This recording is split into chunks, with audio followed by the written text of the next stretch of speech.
मुंबईमध्ये युवक काँग्रेसनं आज आक्रमक भूमिका घेतली। युवक काँग्रेस रस्त्यावरती उतरलेली होती।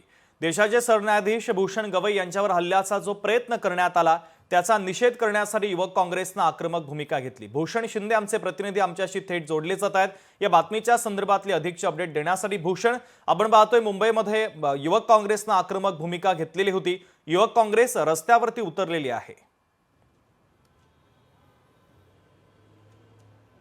नक्की शुभम, सध्या मी त्याच पुतळ्याजवळ आहे जो बाबासाहेब आंबेडकर यांचा पुतळा जो आहे तो मंत्रालयाजवळ स्थित पुतळा आहे।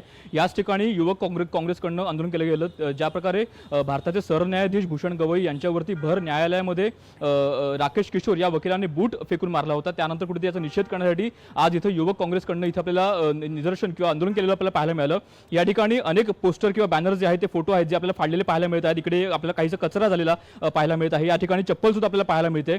या ठिकाणी एक प्रकारे प्रतिकात्मक पुतळा जो होता त्याच्यावर जोडे मारून एक प्रकारे निषेध जो आहे तो युवक काँग्रेसने व्यक्त केलेला आहे। आणि या संपूर्ण घटनेचा सरकारकडनं सरकारी पातळीवर कोणताही निषेध झाला नाही अशी देखील त्यांनी गोष्ट जी आहे ती नमूद केलेली आहे।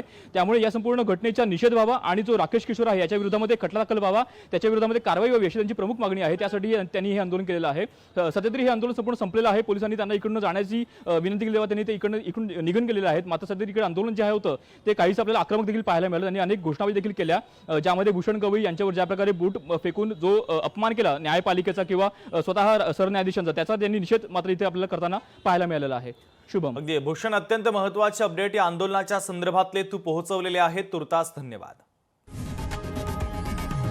लोकशाही मराठी ऐका, पहा, जागरूक रहा।